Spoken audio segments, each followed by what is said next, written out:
Hi everyone, welcome back to our channel Anu Vamshi. ఈరోజు వంశీ మీద prank చేద్దామని డిసైడ్ అయిపోయానండి. అప్పుడు నా మీద చేశాడు కదా, ఇప్పుడు నేను కూడా డిసైడ్ అయిపోయాను. ఏం లేదండి, ప్రాంక్ ఏంటంటే ఈరోజు ఇంట్లో వండలేనని చెప్తాను.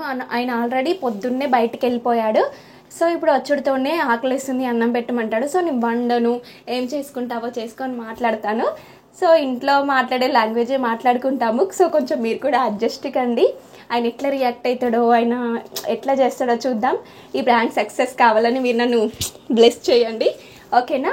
ఆల్రెడీ బైక్ సౌండ్ స్టార్ట్ అయిపోయింది. స్టార్ట్ అయిపోతూనే నేను ఇక్కడ కెమెరా ఆన్ చేసి చెప్తున్నాను. తర్వాత అతను వాష్రూమ్కి వెళ్ళి నన్ను పిలుస్తాడు.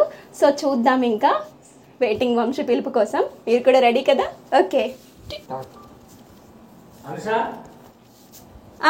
ఇక్కడ ఉన్నా, బెడ్రూమ్ లో రా. రా నువ్వు.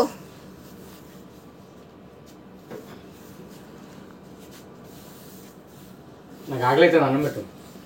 అన్నం వండలేని వాళ్ళ ఎందుకు ఇంట్రెస్ట్ లేదు. పిల్లలకి ఏం పెట్టావు టిఫిన్?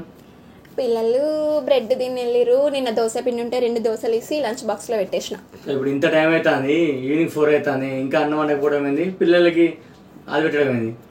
రోజు చేస్తాను కదా వంట. ఏం చేస్తావు ఇదివరకు? ఫోన్ చూసుకుంటున్నా.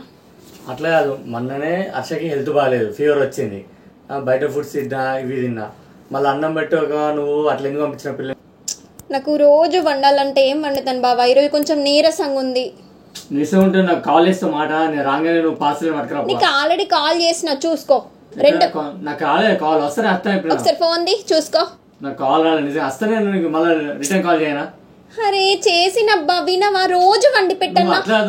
స్విగ్గీలో ఆర్డర్ పెట్టుకోవచ్చు కదా. నువ్వు అట్లా ఏమంటే ముందే చెప్పాలి, ఎందుకంటే పిల్లలు హెల్త్ ఇష్యూ కూడా నువ్వు ఆలోచించాలి. పిల్లలు తిన్నారు బావా, అన్నం తింటేనే తిన్నట్ట. దోశలు చేసి పెట్టి నా తిన్నారు. నువ్వు ఏదైనా ఫుడ్ తిన్నంత ఉండదు కదా. దోశ తింటా నీరసంగా, వాళ్ళు ఈవినింగ్ 4-5 వరకు ఉంటారా? మార్నింగ్ స్కూల్కి వెళ్ళి వచ్చేవాళ్ళు, వాళ్ళకి సరిపోతుందా దోశ? సరిపోతుంది. వాళ్ళు అవే ఇష్టంగా తింటారు, అన్నాన్నే ఇష్టంగా తినరు బావా. ఏసీ ఆన్ చేసుకొని సెల్ పెట్టుకొని కూర్చున్నా. నేను సెల్ ఏం వట్టిగా పట్టుకోవట్లేదు. నేను వీడియోస్ చేస్తున్నా, మన వీడియోస్ ఎడిట్ చేస్తున్నా. మళ్ళీ వీడియోస్ పెట్టకపోయినా ఎడిట్ చేయకపోయినా ఇంకా వేయలేవా, తిని కూర్చుంటాను అని అట్లా కూడా తిడతావు. దానికి నువ్వు ఏసీ ఆన్ చేసుకొని పొద్దున నుంచి కూర్చొని ఉంటావా? కరెంట్ బిల్ ఎంత పడుతుంది నీకు తెలుసా? బిల్లు కట్టడం నాకు తెలుసా బాధ. అయ్యో, ఆ మాత్రం కూడా కట్టలేదు. ఎందుకు పెళ్లి చేసుకున్నావు? అది నీకేం తెలుస్తుందా బాధ? డబ్బులు సంపాదించడం వెళ్తాయి కష్టం, కనీసం డ్యూటీ వచ్చినోడికి అన్నం కూర అంటారని కూడా తెలియదు. అరే నేను రోజు వండుతలేనా? నువ్వు రోజు అని కాదు, ఇప్పుడు పిల్లల ఆరోగ్యం ఎట్లా? ఇప్పుడు నేను డ్యూటీ అలసిపోయి వచ్చిన, నాకు ఎంత రోడ్ ఆలోచించా? రోజు వండి పెడతానైనా ఒక్కరోజు స్విగ్గీలో ఆర్డర్ పెట్టుకుంటే వస్తావా? ఆ మాటను ముందే చెప్తే రాంగ్ తీసుకొస్తాను. సరే ఏం తీసుకొచ్చుకోపో, పోయి తినిపో.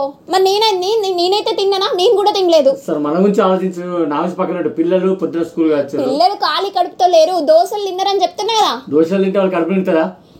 వాళ్ళు అవే ఇష్టంగా తింటారు బాబా. నాకు వండాలనిపించలేదు ఈరోజు. ఏదేమన్నా ఈ విషయాలు మాత్రం నేను చాలా 2 రోజులు వంట చేసి ఊడిపో, తెలుస్తుంది. నేను వంట చేస్తాను, నువ్వు డ్యూటీ సంపాదిస్తావా? చేస్తా.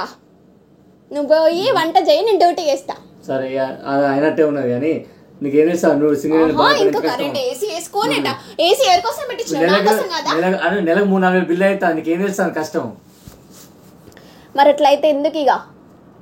ఇప్పుడు నాకైతే ఈ విషయం అంతా నాకు చాలా సీరియస్ అవుతానా. నువ్వు ముందే నేను ప్రాబ్లం నాకు చెప్పాలి. నువ్వు ఒక్క కాల్ చేసి నువ్వు బావా, ఫోన్ చేసిన బావా. నువ్వు ఫోన్ చేయలేదు. ఫోన్ చేస్తే నాకు కాల్ రాదు. ఎందుకు రాదు? ఒక్కరోజు బయట తింటే ఏమైతుంది చెప్పు? అందరూ పక్కింటి వాళ్ళందరూ ఆర్డర్ పెట్టుకుంటే నాకు కూడా అనిపిస్తుంది కదా, అప్పుడప్పుడు బయట తినాలనిపిస్తుంది కదా. ఒక్కరోజు తెస్తే హెల్త్ ఇష్యూ అవుతాను. బయట ఫుడ్ అంత మంచిదా?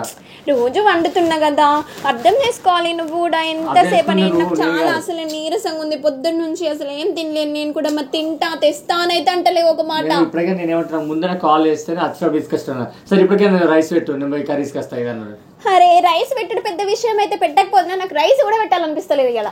రైస్ పెట్టకపోతే పెట్టా మా నన్ను పెట్టుకోండి రైస్ మరి పెట్టుకో, నాకు కూడా అండి పెట్టు. నువ్వు మరీ ఇంతవరకు ఎందుకు కలుస్తాను? నేను ఎంతైనా వీడియో చేసినందుకు నేను తప్పు పడతలేను. నువ్వు వీడియో చెయ్యి, టైం తీసుకొని రైస్ లో పెట్టాలి కదా.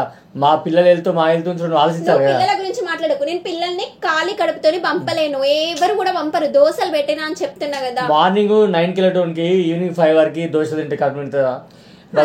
అవే ఇష్టంగా తింటారు. ఇష్టం తింటారంటే స్నాక్స్ లో కొద్దిగా పెడతారు, కానీ నువ్వు ఒక డే మొత్తం దోశ తినే ఉంటారు వాళ్ళు.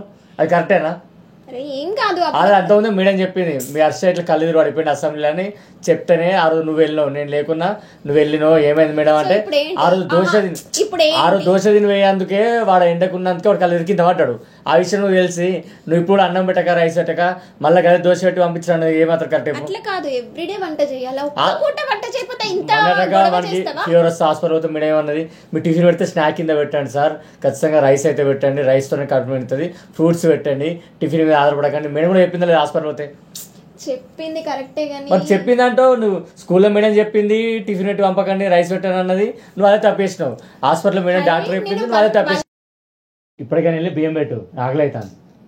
నేను పెట్టా చెప్తే అర్థమైతలేదా? నువ్వు అర్థం చేసుకోండి, డ్యూటీ వేయండు అలసిపోయిండు, కొద్దిగా రైస్ పెడదాము వచ్చే వరకు మనకి అన్ని పెడదాము నీకు ఉండాలి. నేను కూడా ఏం తినలేను, బయటికి వెళ్ళి చక్కగా లేకపోతే స్విగ్గీలో ఆర్డర్ పెట్టి నేను తినాలని ఉంది. ఒక్కసారి నాకు అదే నేను ఏమన్నా రైస్ పెట్టు నేను వెళ్ళి కర్రీ ప్యాకెట్ తీసుకొస్తాను చెప్పిన కదా, నువ్వు ఎందుకు అర్థం చేసుకుంటున్నావు? నాకు అన్నం కూడా వండాలనిపిస్తలేదు. ఎందుకు వండాలనిపిస్తలేదు? అరే ఎవ్రీడే చేస్తున్నా కదా, రోజు చేస్తానా, ఎప్పుడెప్పుడు బయట తినాలనిపిస్తుంది కదా. నేను ఏమంటున్నా, డ్యూటీ వేసి అలసిపోయినా, నాకు ఓపిక కూడా లేదు. నువ్వు రైస్ పెడితే నేను వెళ్ళి కర్రీ ప్యాకెట్ తీసుకొస్తా, టైంలో లేట్ అవుతుంది. పెట్టుకోవచ్చు కదా. ఎందుకు అంతేగానో ఎందుకు తీసుకొస్తాను? ఇప్పుడు నువ్వు తీసుకురావచ్చు కదా, రైస్ పెడితే కర్రీ తీసుకొస్తా. అంతే చేయాలి, నీతో ఇట్లుంటేనే కరెక్ట్. అర్థమైంది నాకు ఆ విషయం. ఈ విషయం మాత్రం నేను అసలు నుంచి ఎక్స్పెక్ట్ చేయలే. నువ్వు అసలు అన్ని అర్థం చేసుకున్నాను, నువ్వే ఎందుకు రైస్ పెడతావు ఇవాళ ఇట్లా ఎందుకు బిహేవ్ చేస్తావు నాకు ఇంకా అర్థం అవుతలేదు. అట్లుంటే నడుస్తలేదు కదా తమరికి, ఇట్లుంటే ఇవి పెడతాను. నువ్వు పిల్లల ఆరోగ్యం గురించి ఆలోచిస్తావు, డ్యూటీ అలసిపోయినా నువ్వు నన్ను అర్థం చేసుకుంటావు, ఎందుకు ఇట్లా బిహేవ్ చేస్తావు నాకు అర్థం అవుతుంది. అబ్బా నా బిహేవియర్ గురించి మాట్లాడక చెప్తున్నా. కానీ ఈ విషయం మాత్రం కరెక్ట్గా అసలు నువ్వు ఇట్లా అసలు నేను ఎక్స్పెక్ట్ చేయలేను అక్కడ నుంచి. ఒక్క ఫోన్ చేస్తే నేనే రాంగ్ వచ్చేటప్పుడు ఆల్రెడీ చేసిన చూసుకో అని చెప్తున్నా. నాకు ఫోన్ వచ్చింది, డిలీట్ చేసినావు కదా కావాలని. నాకు ఫోన్ రాలే, వస్తాను రిటర్న్ కాల్ ఇస్తా. నాకు ఫోన్ వస్తే నా మిస్డ్ కాల్స్ నువ్వే డిలీట్ చేసి అన్ని కథలు పడుతున్నావు. నేను డిలీట్ చేయలే, నాకు ఫోన్ రాలే. ఫోన్ వస్తే రిటర్న్ కాల్ చేయను. ఫోన్ చేసినా అంటే నాకు అబద్ధం చెప్పాల్సిన అవసరం నాకేముంది? నేను ఆల్రెడీ చెప్పాను, నాకు ఫోన్ వస్తే కాల్ చేసి చెప్పేటోడు, నాకు ఫోన్ రాలేదు. అబ్బా బాబా మరి ఇంత ఘోరంగా నా మీద నేను ఫోన్ చేసిన అవి డిలీట్ చేసుకొని మళ్ళీ అంటే నాకు డిలీట్ చేయాల్సిన అవసరం లేదు, నాకు అట్లా అవసరం లేదు. ఇప్పుడు నా మీద కోపంతో సెల్ కింద ఎత్తాల్సిన అవసరం ఏమున్నది? ఇప్పుడు పోనీ అంటే 15,000 సెల్లు డ్యూటీ చేసి కష్టపడి సంపాదించింది నేను, సెల్ వచ్చింది నేను, నువ్వు పోనీ అంటే సంపాదించుకున్నాను వెళ్తుంది దీని విలువ. నువ్వు ఈ విషయానికి ఇంత విషయానికి ఇష్యూ చేసి నువ్వు సెల్ కింద అవసరం ఏమున్నది? నువ్వు నా బిహేవియర్ గురించి మరి ఎందుకు నా కాల్స్ డిలీట్ చేసి నీ కాల్స్ డిలీట్ చేయాలని చూసుకోదా? అప్పటికి అదే మాట చెప్తానా, నీ నుంచి నాకు ఫోన్ రాలేదు, నేను డిలీట్ చేయలేదు. కానీ నువ్వు నా యొక్క కోపంతో నువ్వు సెల్ వాడేస్తాడు కరెక్టేనా? ఇప్పుడు సెల్ లేదు, సెల్ మీ వాళ్ళు నీకు ఎట్లా కాల్ ఇస్తారు? మీ అమ్మతో ఎట్లా మాట్లాడతావు, మీ అక్క వాళ్ళతో ఎట్లా మాట్లాడతావు? ఇప్పుడు కొత్తది అంటే నీకు అంతే ఈజీ, నీకు డబ్బులు అంటే అంత చులకన అయిపోయింది. నా కోపంతో నువ్వు సెల్ కింద ఎత్తాల్సిన అవసరం ఏమున్నది? ఇప్పుడు సెల్ దీన్ని ఇప్పుడు రిపేర్ అయిపిస్తే రిపేర్ కాదు, మొత్తం పలిగిపోయింది. కొంటే మళ్ళీ 20,000 అయింది, ఇప్పుడు సెల్ రాదు. అది కష్టం. నువ్వు రైస్ నువ్వు నాకు ఫోన్ చేయలే, నువ్వు ఆల్రెడీ అన్నదానికి ఇప్పుడు నేను ఇప్పటికీ కూడా నేను ఒకటే మాట్లాడతానా, నీకు మంచిగా చెప్పాను రైస్ పెట్టు నువ్వు పోయి కర్రీస్ కత్తా అని చెప్పిన. నేను ఎంత కూల్ మాట్లాడినా, నువ్వు ఎంత ర్యాష్ పెడతాను. ఆఖరి నా కోపంతో సెల్ కింద ఎత్తేసినావు. ఇది కరెక్ట్ కాదు. నువ్వు సెల్ కింద ఎత్తేసి వాళ్ళు కొట్టాల్సిన అవసరం లేదు. ఈ విషయంలో నువ్వు ఎవరికైనా తెలిసినా కూడా మన పరువు పోతాయి. ఫస్ట్ చెప్తాను సార్, అసలు ఇంట్లో నేను పోతా. అసలు చెప్పాలంటే ఇంట్లో నేను వెళ్ళిపోతా, నాకు అవసరం లేదు. నువ్వు రైస్ పెట్టావు, నేను తీరా నేను వెళ్ళిపోతా. నీకు నాకు అవసరం సరే వెళ్ళిపోతావు, పోతావు. ఎవరికి చెప్తున్నావు అన్ని? ఎక్కువ వాడినకు నీకు నాకు నేను మాట్లాడతలేను. నేను ఇంట్లో ఉండా వెళ్ళిపోతానా, నాకు సంబంధం లేదు. వెళ్ళిపోతా పో. సో ఫ్రెండ్స్, ఆయనైతే వెళ్ళిపోయిండు, నిజమే అనుకుంటున్నాడు పాపం. సో వెళ్ళి అన్నం పెడదాం సరేనా?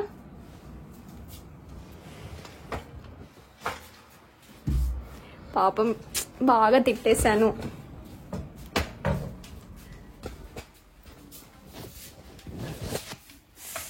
ఏమైంది, పోలేదా ఇంకా? నువ్వు మాట్లాడకుండా నువ్వు వేసే పనికి నాకు ఉత్త సెల్ ఖరాబ్ వేసినావు. పిల్లలకి మాకు రైస్ పెట్టలే. సరే చూడు, ఒకసారి చూడు. కెమెరా నా మీదే ప్రాంక్ చేస్తావా? అంటే ఇవరకు వేసింది అంతా కానీ ఘోరం. సెల్ ఖరాబ్ వేసినావు కదా.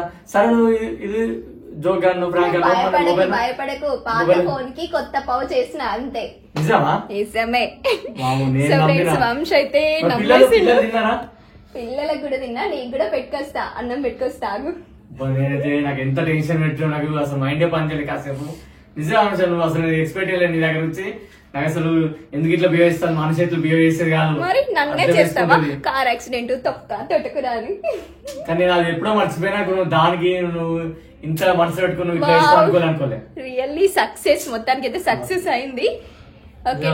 మస్తు ఫీల్ అయినా నిజంగా వచ్చి ఎందుకు ఇట్లా చేస్తానని కొంచెం బాగా అనిపించింది. సరే ఆకలిస్తున్నా, అన్నం తీసుకురానా? ఆకలి ఇస్తాను, ఏం చేయాలి, పిల్లల గురించి బాగుపడాలా, నువ్వు నాకు ఫుడ్ పెట్టాలని నేను బాగుపడాలి. పిల్లలకి లంచ్ పెట్టి నా లంచ్ పెట్టకుండా నేను పంపిస్తానా?